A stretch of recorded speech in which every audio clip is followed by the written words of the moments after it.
За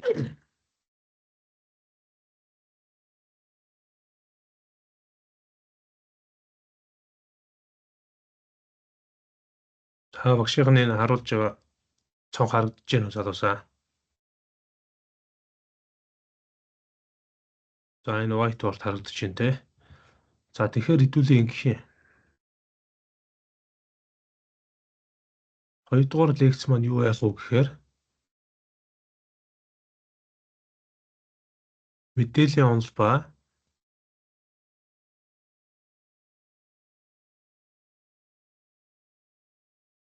за энэ техникээс хатлах чинь шүү манайхаа төрөж байгаа.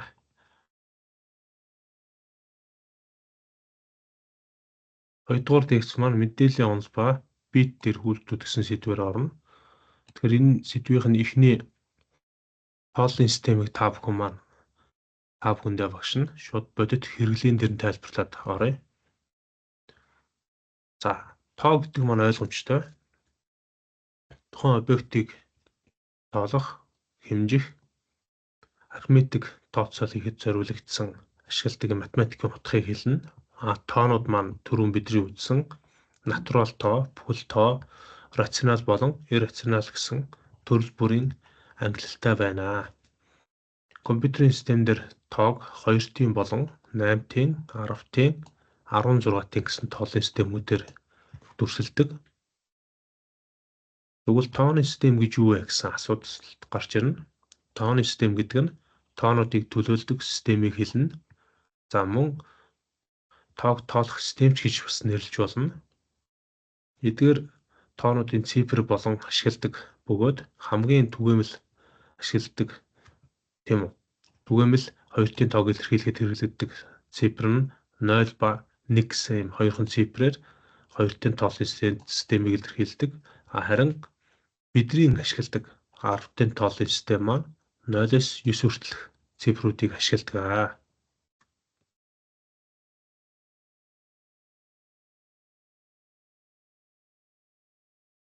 За ингээ хэдүүлээ 8-д, 2-т, 10-д, 16-ийн тоолын системүүдийг үзье. За багш нь түрүү андуураад хэлсэн байна.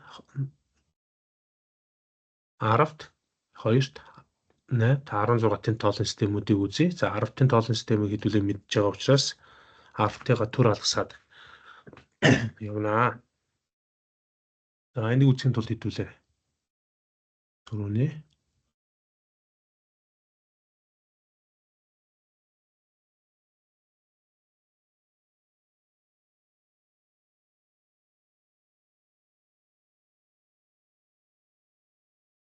энэ маань яагаад гарахгүй байна. Share ингэ зүгсөөхөд ийш орох юм байна.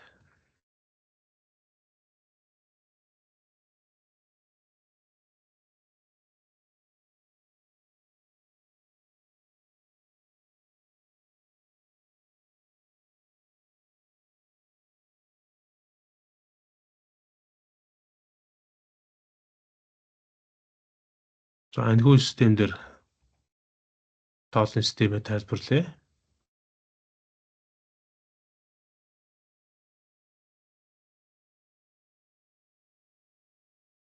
За бид нар бол 10-ийн тоолын системийг бол бүтэн мэднэ. Ягаад мэднэ вэ гэж байгаа юм бэ гэхээр 10-ийн тоолын систем дээр бид нар тоог тэгээс 9-ийн хооронд дүрсэлдэг тийм үү? Тэгээс 9-ийн хооронд. За энэ хүү бичиж байгаа whiteboard дээр багш нь гараараа бичиг учраас ингэж жоохон бичглүүд муухай харагдаж байна. Та бүхэн маань намайг ойлгоорой. Энэ бол 10-ийн тоолын систем тэгээс 9 хүртэл цифрыг ашигладаг. За 2-ын тоолын систем дээр 0-1 гэсэн 2 тоог ашиглана. 8-ын тоолын систем дээр 0-оос 7 хүртэлх цифрыг ашиглана. 16-ын тоолын систем дээр 0-оос 9 хүртэл ашиглаад дээр нь A, B, C, D, E, F гэсэн цифрүүдийг ашиглана.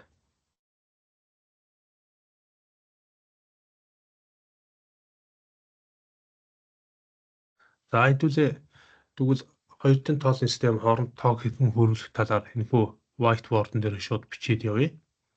За эдгээрийг багш нь ажиллагаадах.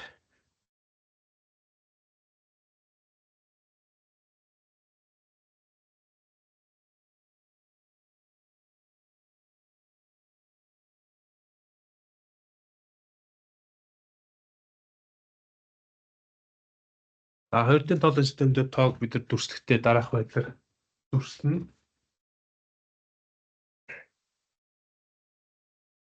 За хэрхэн дүрслэхийг хэдүүлээ үзье. За жишээлбэл 10-ын 15 гэсэн тоо. За энэ 10-ын тоо шүү. 10-ын 15 гэсэн тоо. Хоёрын тоолын систем дээр хэд болох вэ гэж. За энийг шууд хэдүүлээ бодлогоор бодъё. За 15 гэсэн тоогоо бид нэр 2 тухаар. За 2 тухаар 7-оор өгнө. 2-ыг 7-оор хөвжүүлээд 14, 15-аас асна, нэгүүлтэн. 7-г 2 тухаар 3-аар өгнө. 6 болно. Үлдэгдэл нэгүүлтэн. 3-ыг 2 тухаар 1-ээр өгнө. 3-аас 2-ыг асаад нэгүүлтэн. За энэ 15 гэдэг тоо маань хоёрын тооллын систем дээр 10-ийн 15 гэсэн тоо маань хоёрын тооллын систем дээр 1111 гэсэн тоо байх нэ. За хэдүүлээд өгвөл одоо 15 гэсэн тоо маань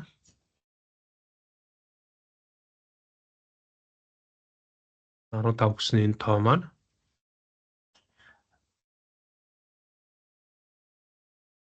10-ийн 15 гэсэн тоо 8 дээр ямар тоо болох вэ гэдгийг үзье. За 8-ын тоолын систем дээр бид нар 15 8 тухайн яг 10-аас 2 руу хөрвүүлдэхтэй ижилхэн. За 2-оор өгөх гэхээр бид нар 1-ээр өгнө те. 2 орох боломжгүй. 1-ээр өгөхөөр 8-аас 15-ыг 15-аас 8-ыг хасаад 7 үлдэнэ. 10-ийн 10 гэсэн тоо 8 дээр хэд гэсэн тоо болох вэ? 17 гэсэн тоо болно. За энийг яаж мэдээд байгаа юм бэ гэхээр хэдүүлээ. Хамгийн араас нь урагш нь тоолж бичдэг.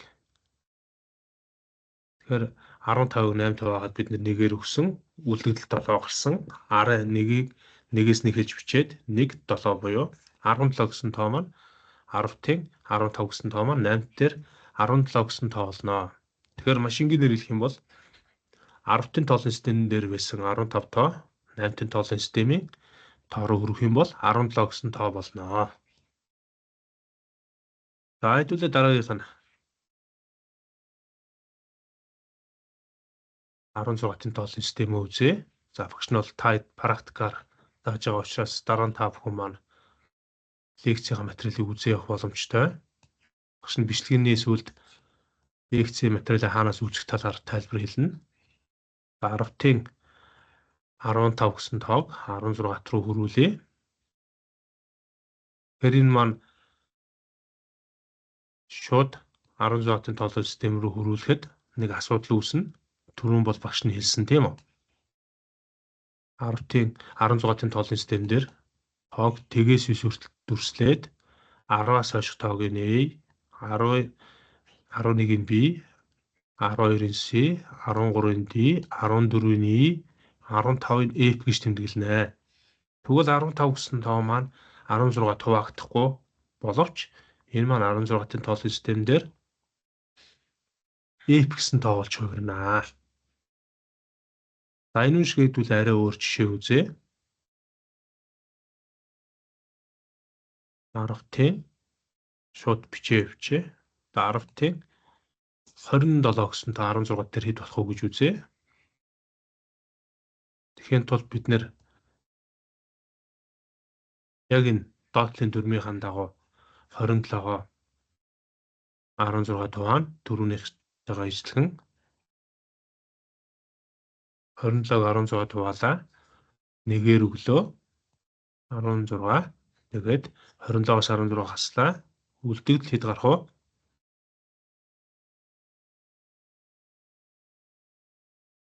Үлдэгдэл 11 гарна. За 11-ийг хувааж болохгүй. Тэгэхээр 11 гэдэг маань эндээс харах юм бол b гэсэн тоо болно. Тэгэхээр 16-ийн тоолын систем рүү 10-27 гэсэн тоо маань хөрвөлтөө 1 b гэсэн тоо болж хувирах нэ.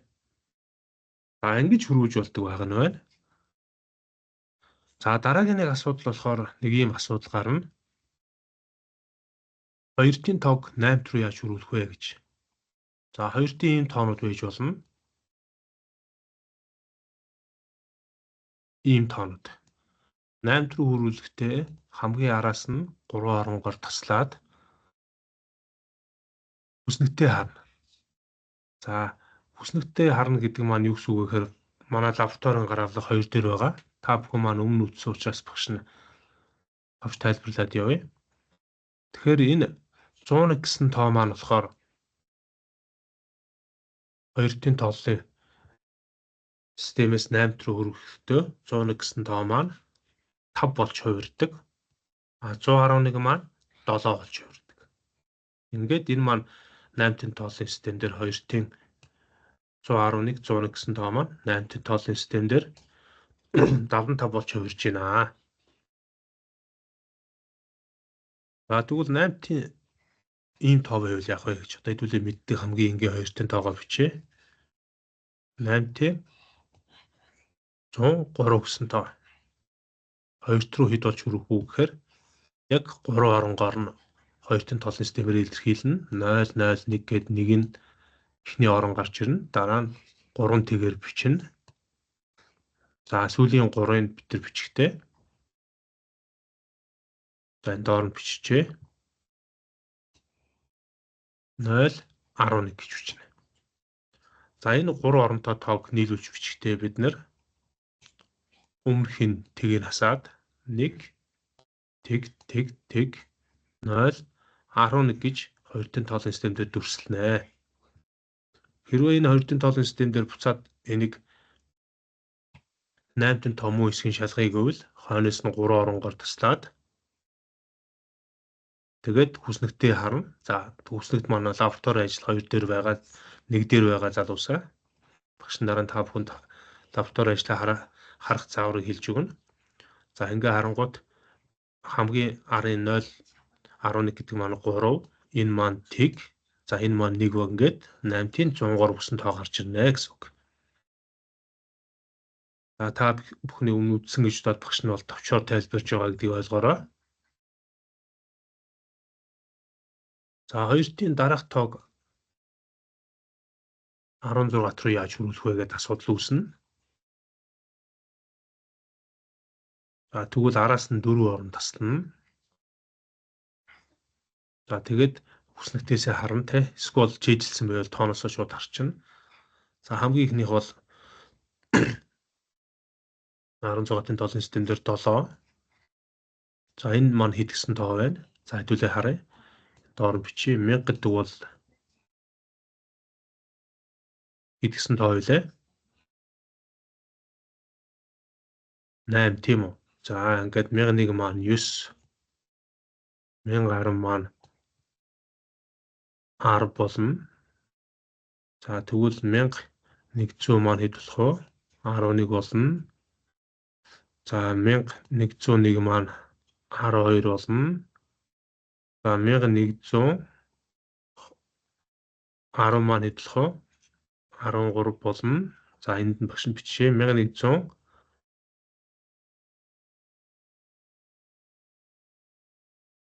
За багш нэг ор алдсан биш үү? 8 9 10 10,010 юм байна. За энийг арилгаад эндээс нь бичээ.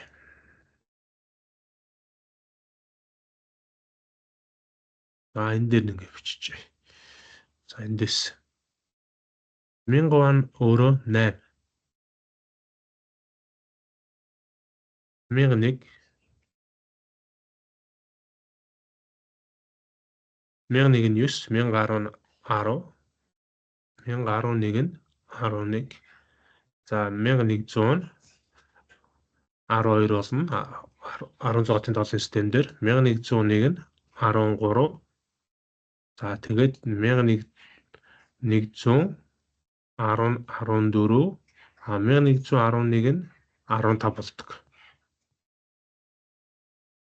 За ингэж үзэх юм бол зүйлээ 1101 гэдэг маань 13 буюу англиар 10-чин A болно тийм үү?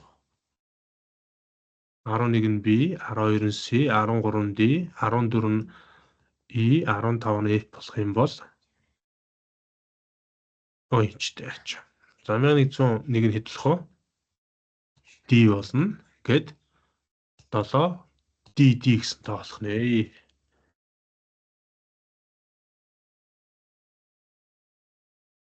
За дараагийн хэдүүлээ 16-таас буцаагаад сүүлийн тоогоо хөрвүүлж үзье. 16-ийн A 1-7 гэдэг тоог хэрхэн 2 руу хөрвүүлэх үү гэхээр 4 оронгоо нөгөөж чинь A гэдэг маань түрүү хэдүүлээ үзсэн 1010 гэсэн тоо байсан тийм үү? 9 маань 1001. За дараа нэгийг бол бичгтээ 3 оронд дүүргээд ингэж бичнэ. 001 7 хүчтэй 0 11 гэж бичнэ. За энэ маань 2-ын тоолын систем дээр 16-ийн A1 7 гэсэн тоо маань 2-ын тоолын систем дээр 1010 001 0111 гэсэн тоо болж хувирлаа. За хэдүүлээ дэлгэцээ шилжүүлээд ийшээ шилжээ. За хэдүүлээ энэ тоолын системийн хооронд тоонуудаа үзчихлээ.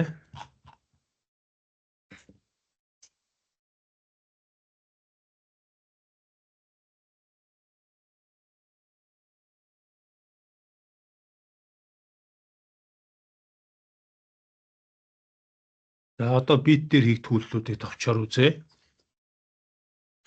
Компьютерийн варамчлалт битийн үйлдэл нь битийн мөр, бит массив буюу 2-ын тоо хэлбэрээр дээр хийгддэг юм битүүдийн түвшинд ажилладаг. За дээд түвшний арифметикийн үйлдэлүүдийн үндэс болох хурдан бөгөөд энгийн үйлдэлүүдийг дамжуулж энгийн үйлдэлүүдээр процессороор тухайн үйлдэлүүдийг бол боловсруулнаа. За бит дээр яг үйлдэлийг яаж хийх үү гэхээр дараах байдлуудаар хийнэ. За нэгсэндээ түрүүн бид нэр битийг бол 01 гэсэн хоёрхан тоогоор бүтнэ гэдгийг бол нэг битийн талаар ойлголтыг үзсэн. Тэгвэл бит дээр not үйлдэл хийгээвэл юу болох вэ гэдгийг энэхүү слайдаар харъя. За not үйлдэлийг хийхэд биднэрт бол дараах үйлдэл хийгдэнэ. За жишээлбэл not үйлдэл хийгдэх үндсэн 4 бит маань энэ байж байна. 0 11 11 буюу 10-ын тооллын 7 гэсэн тоо. За энэ дээр not үйлдэл хийхээр not гэдэг үйлдэл маань bitwise not гэдэг энэ үйлдэл маань 2-ын тоон утгыг 0 байсныг 1 болгодог, 1 байсныг тэг болгодог юм логик үгүйсгэлийн үйлдэл юм аа. За тэгвэл 011 0111 гэсэн тоон дээр not үйлдэлийг хийхээр 0-1 болоод 1 нь тэг болох юм бол энэ тоо 1000 болж хувирна. Ингээд 10-ын 7 гэсэн тоог not үйлдэл хийхээр 8 болж хувирсан байна. За дараа нь 1010 1111 гэсэн тоон дээр 10-ын 171 гэсэн тоо гэсэн үг. Энэ 2-ын тоон дээр not үйлдэл хийхээр энэ маань 0101 0% буюу 84 гэсэн тоо болж хувирж байгаа. Тэгэхээр маш энгийнээр ярих юм бол энэ яг юу хийгээд байгаа юм бэ гэхээр бид нэр хувь хүний мэдээллийг нууцлах, тагнуулын түвшинд мэдээллийг хамгаалах, бие биендээ шифрсэн маягаар мэдээлэл дамжуулахад энэ аргуудыг ашиглах боломжтой гэсэн үг. За not үйлдэл бол ингэдэг юм байна. 0 байсныг 1 болгодог юм байна. 1-ийг тэг болгодог. Энэ үйлдэлүүдийг хийнэ. За тэгвэл битийн энд үйлдэл маань яаж хийгддэг вэ гэхээр хэдүүлээ шууд жишээг нь харъя. Битийн энд үйлдэл маань 2 тэнцвэр урттай 2-ын тоонууд дээр үйлдэл хийдэг. За ингэж үйлдэл хийхдээ хоёр тоо аюулаа 1 байвал тийм үү? Хоёр тоо аюулаа 1 байвал 1 аль нэг нь тэг болчих юм бол тэг суутгийг гаргадаг энэ үйлдэлийг end буюу logik ба үйлдэл гэж хэлнэ. За тэгвэл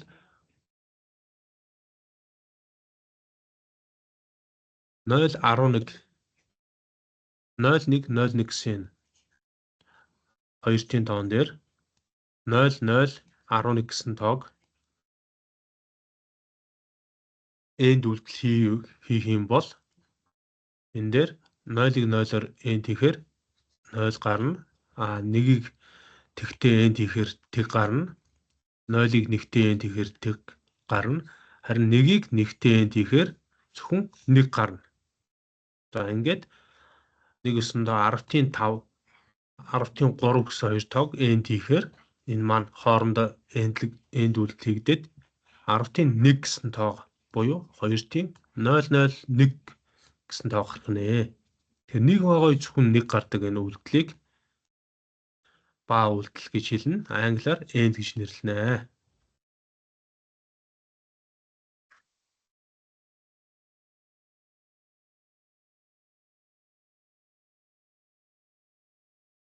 За ингээд дараагийн үйлдэлээ төлөө үзье.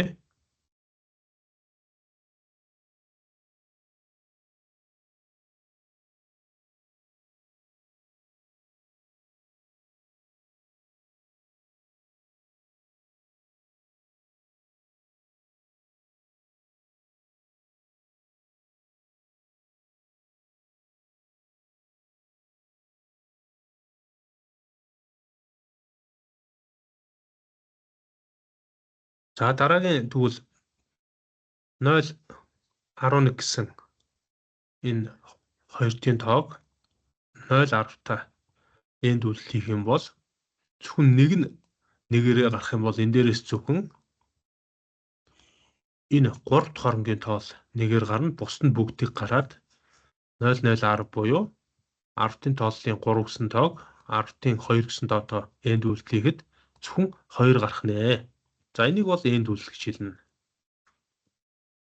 За тэгвэл одоо logik or үйлдэл байгаа. Or үйлдэл маань их сонин үйлдэлийг хийдэг. Аль нэг нь нэг байхад нэг гарчдаг. Хоёулаа нэг байвал нэг гардаг үйлдэлийг logik or буюу эсвэл үйлдэл гэж хэлнэ. За 0.1.0.1 гэсэн ихний 4 оронтой бит тоо байна. Дараагийнх нь 0.011 гэсэн тоо байна. Энэ хоёрыг logik or үйлдэл хийхээр тэг байвал тэг, нэг байвал нэг гарна. Нэгийг тэгээр харьцуулаад 1, 0-ыг нэгээр харьцуулаад 1, нэгийг нэгээр харьцуулаад 1 буюу 111 гэсэн тоо гарна. Энийг logik or үйлдэл гэнэ. Тэгэхээр 10-ийн 5 гэсэн тоог 10-ийн 3 гэсэн тоотой харьцуулахад 10-ийн 7 гэсэн тоо гарсан байна. За XOR үйлдэл гэж байдаг. За XOR үйлдэл бол бит дээр үйлдэл хийгддэг. За энэ үйлдэл маань болохоор хоёр тооны хоёулаа эсрэг байвал нэг гардаг. Нэгэсэндээ 1-0 юм уу? 0-1 байвал нэг гарна. Хоёулаа ижлэгэн байвал тэг гардаг үйлдэлийг XOR үйлдэл гэнэ. За эндээс харах юм бол тэг байвал тэг, 1-1 байвал 1, 12 орно нь. Эхний бол 12 орно нь тэг гарна. Дундх 2 орно нь 1-0, 0-1 байх юм бол 1-1 гараад энэ маань 0-1 10 гэсэн тоо гарна гэсэн үг. Тэгэхээр XOR үйлдэл дээр маань эсрэг байвал нэг гарна, ижил байвал тэг гардаг энэ үйлдэлийг XOR үйлдэл гэж хэлнэ. Тэгэхээр 10-ийн 5, 10-ийн 3 гэсэн тоо хооронд нь харьцуулахад 6 гэсэн тоо гарсан байна.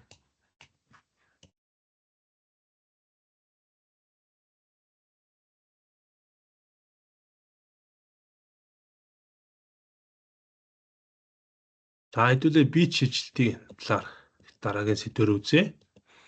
Бит шилжилтийг заримдаа битийн үйлдэлүүд гэж үздэг. Учир нь тэдгээр нь утгыг тоо хэмжит өнгөхөөсөө илүү битийн цуваа хэмээн үзнэ.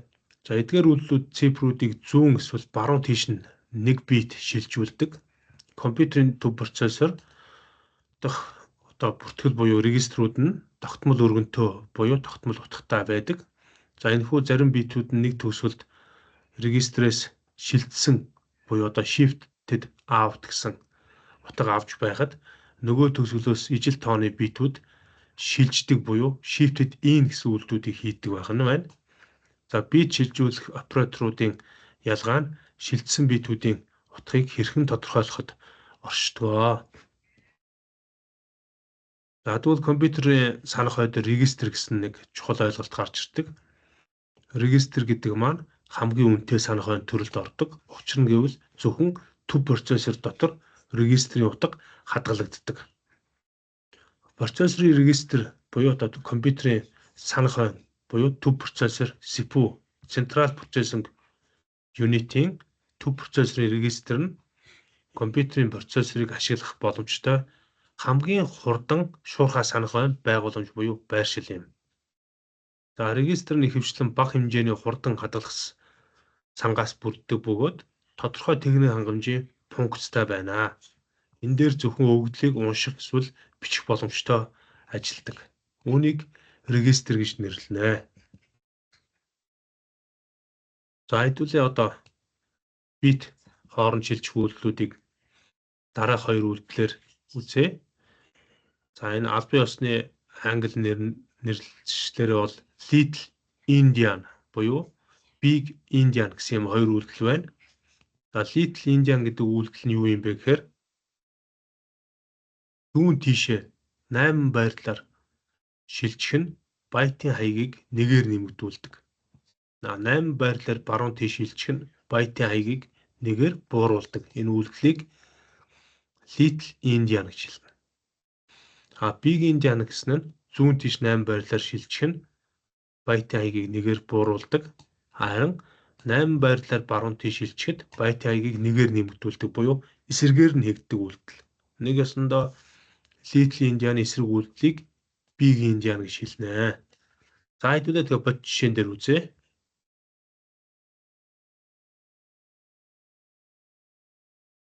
За энэ үйлдэл ингээд томруулаад харъя.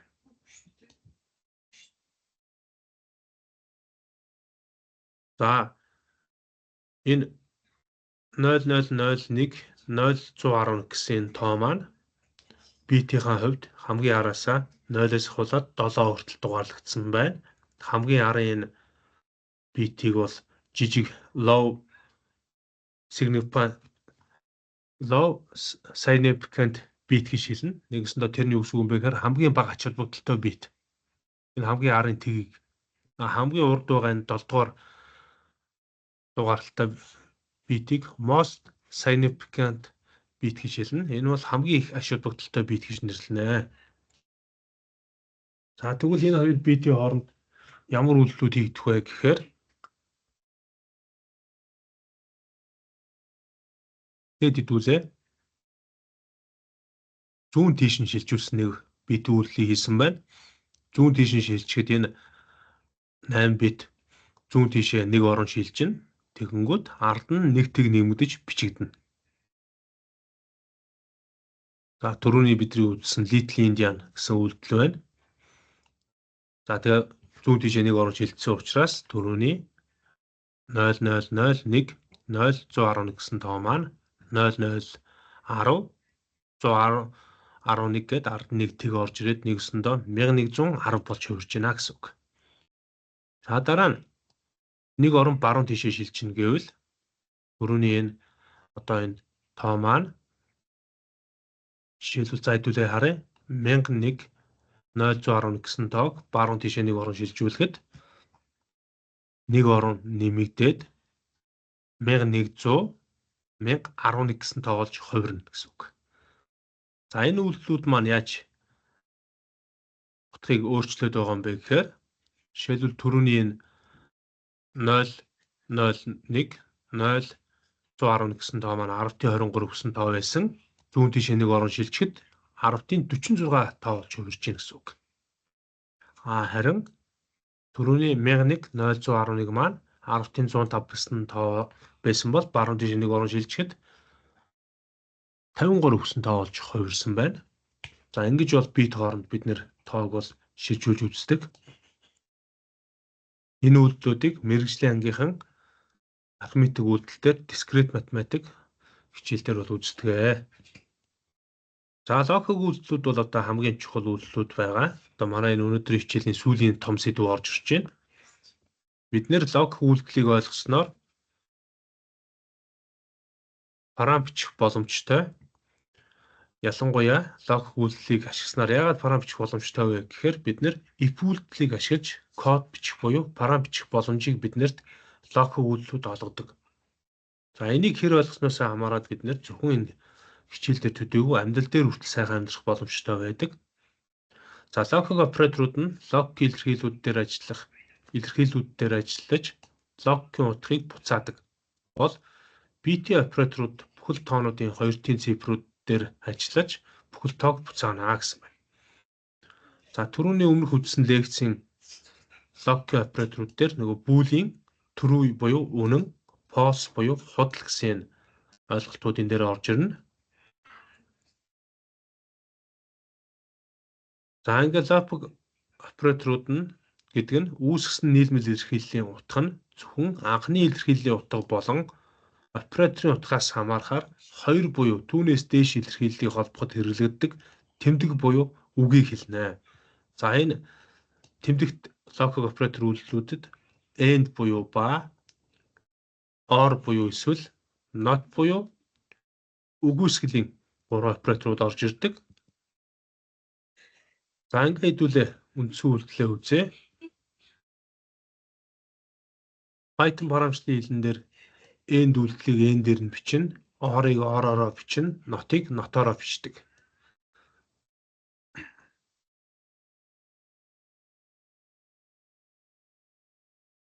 За ингээд хэдүүлээ логик ба үйлдэлийг хэрхэн хийхийг үзсэн байна. Жишээлбэл 4-өөс 6 нь ихүү. Нөгөө төгөр 4-өөс 6 нь эрс их. Нөгөө талд нөхцөл нь 2-оос 14 нь эрс их буюу тэнцүү гэсэн хоёр нөхцөлийг ба үйлдэлээр холбосон байна. Энэ илэрхийлэлд нь хоёр харилцааны оператор, нэг логик оператортой байна. Хоёр харилцааны оператор гэдэг маань эрс их буюу тэнцүү гэсэн хоёр оператор байна. Операторын дүрмийн давуу талыг ашиглан хоёр харьцааны харьцуулалт операторыг логик ба операторын өмнө хийнэ гэсэн байна. За ингээд үзэх юм бол энэ үйлдэл дээр 6-нд 4-өөс эрс их нь үнэн. True гарна. 2-оос 14 их буюу тэнцүү нь үнэн гарна. За тийм учраас энэ хоёрын нөхцөл үнэн гарна гэсэн үг. Үнэнгээс үнэн гарна. Тэгэхээр түрүүн хэдүүлээ үзсэн хоёулаа нэг байхад нэг гардаг үйлдэлийг end үйлдэл гэж үзсэн бол хоёулаа үнэн байхад true байхад үнэн true гардаг үйлдэлийг логик ба үйлдэл гэж хэлнэ. За үнэншний буюу одоо үнний үсэгтэй хэдүүлээ харъя true table. Үнний үсгэтэн дээр харах юм бол бүх зүйл тодорхой болно. Логик end үйлдэл нь хоёулаа үнэн бэжж үнэн гардаг үйлдэлийг логик ба үйлдэл гэнэ. За тэгвэл хэдүүлээ жишээ авч үзье. Хэрвээ шинжлэх ухааны технологийн сургуулийг та амжилттай төгсөе гэвэл хэдэн үнэн үйлдэлүүдийг буюу логик end үйлдэлүүдийг шалгах ёстой. Үүний нэг нь та 2-оос дээш голчтой сургууль бүх хичээлээд үзсэн байх ёстой. За диплом авахын тулд нэг end нөхцөл нь нөгөө нөхцөл нь та одтой хичээлдээ тэнцсэн байх ёстой. 75-аас дээш авсан байх ёстой. Нөгөө end нөхцөл нь та дипломын ажлаа хамгаалсан байх ёстой. Нөгөө end нөхцөл нь та төлбөрийн үлдэгдэлгүй байх ёстой. Нөгөө end нөхцөл нь та бүх хичээлээ амжилттай дүгнэгдсэн байх ёстой. Бүрэн үзсэн байх ёстой. Унаагүй байх ёстой гэсэн үг. 60-аас дээш байх ёстой. Ингээд 5 end нөхцөл биелжээж та шинжлэх ухааны технологийн сургуулийн дипломыг авдаг. За энэ зөвхөн end нөхцлөөр яриа. За тэгвэл end нөхцлийн бусад нэг нь true байхад нөгөө эсрэг нь false байх юм бол бүгд false гардаг. Энийг бол end нөхцөл гэнэ. Зөвхөн хоёулаа үнэн бэжж үнэн гардаг. Нөхцөлийг end гэнэ. За or үйлдэл болохоор их сонир үйлдэл байгаа. Учир нь гэвэл or үйлдэл маань аль нэг нь үнэн болоход true болоход бүгд үнэн гарчдаг. Хоёулаа худал байхад худал гардаг үйлдэлийг or үйлдэл гэж байна. Тэгвэл or үйлдэл дээр post true байх юм бол true post байх юм бол true байх юм бол true гардаг үйлдэлийг or үйлдэл гинэ. За энэ дээр хэдүүлээ нэг жишээ авч үзье. За жишээлбэл одоо юу гэдгийг те. Надад өнөөдөр 15,000 төгрөг байна. За би сургуультай явахдаа такситад шууд явчих юм бол би өдөр жөнгөө сургууль дээр 6 парк хичээлтэй учраас хоол идэж чадахгүй. Тийм үү? Тийм учраас би автобусанд суугаад явна. Автобусанд сууж очиод би шууд нөгөө мөнгөөрөө хоол аваад идчих юм бол би буцахтаа автобусанд сууж чадахгүй. Тийм учраас би мөнгөндөө тааруулж хоол идээд буцахтаа автобусад нь өдөр бас ус уумаараа ус авч уuna гэд ингээд олон нөхцөлийг бүгдийн зэрэг биелүүлээд нэг үр дүн гарыг үл or үйлдэл хийнэ гэсэн үг. Тэгэхээр түрүүний нөгөө энд үйлдэлээс ялгаа нь юу байгаа юм бэ гэхээр аль нэг нөхцөл нь биелэхгүй байж болно. Гэхдээ та сэтгэл ханамжтай байх энэ үйлдэлийг or үйлдэл гинэ. За дараа нь өөр бас жишээ авч болохыг бол or төр ийм жишээ байж болно. Одоо юу гэдгийг те хоёр нөхцөл хаюулаа үнэн байхад биелдэг. Аль нэг нь байхад биелдэг үйлдэлийг or гэж үзэх юм бол энэ маань багийн ажиллагаа гэж болно. Багийн 4 хүн дөрвөлээ нэг төслийг хийдэг. Тэгээд аль нэг нь байхгүй байсан ч нөгөө багийн 3 гишүүн нэгийгээ орлоод ажиллаждаг бол энэ бол or нөхцөл байж чадна. Дөрвөлээ байвал илүү хурдан төслийг дуусгана. Гурвуулаа байвал арай жоохон удаан боловч нэгийгээ орлоод ажиллах бүрэн боломжтой. Энийг бол or нөхцөлөөр жишээ авч болно. Дараа нь not үйлдэл. Not үйлдэл маань үнэн байвал худал болгодог. Үнэн байвал худал болгодог. Худал байвал үнэн болгодог. Нэгсэндээ post байвал true болно. True байвал post болдог үйлдэлийг бид нэр log not үйлдэл гэж нэрлэнэ. За хэдүүлээ нэг жишээ авчаад энэ хүйчээдээ дуусгах нь байна. Энэ хүйчэн дээр тайлбарлая. Энд үйлдэлээр одоо математикийн үйлдэлийг тайлбарлая. X нь 6, Y нь 3 байх юм бол дараах нөхцөлд юу болох вэ гэсэн байна. За X нь 10-аас 9 бага энд үйлдэл тавиад Y нь 1-ээс 9 их гэсэн байна. За энэ үед X нь 6 юм чин 6-аас 10 9 их үнэн. Y нь 1-ээс 9 их буюу 3 нь 1-ээс 9 их нь үнэн учраас хоёр нөхцөл хаюулаа үнэн учраас true учраас энд буцаах утга нь return буюу true буюу үнэн үйлдэл гарна. За or үйлдэл дээр X нь 6 боллоо, Y нь 3 болсон байна. Яг ижлэх утгатай юм байна. Дээр жишээтэй. За X нь 5-та тэнцүү. Энэ хоёр тэнцүү байвал тэнцүү гэсэн програмч дийлэн дээр Y нь бас 5-та тэнцүү. Тэгэхээр нэг үсэндээ X нь ч 5-та тэнцүү, Y нь ч 5-та тэнцүү гэдгийг or үйлдэлээр холбосон байна. Тэгэхээр энэ X нь 6, Y нь 3 учраас энэ хаюулаа post худал утга гараад энэ дээр post утга буцаана гэсэн үг. За дараа нь X нь 6, Y нь 3 гэсэн нөхцөлтэй хэвээрээ байна. X, Y 2 хоорондоо тэнцүү юу гэж шалгасан боловч хаалтны гадна not үйлдэл хийсэн байна. Тэгэхээр энэ дотор хаюулаа тэнцүү биш буюу хаалтан дотор post үйлдэл гарна. Гадна нь not хийчихээр нөгөө post нь true болж хувраад true гэсэн утга гарнаа. За ингээд өнөөдрийн багшийн заах албан ёсны хичээл маань өгөр өндөрлж байна. За одоо багш нь та бүхний эцсийг аваадахыг. Тэгээд нэг хідэн санамжийг хэлээд хичээлээ дуусгая.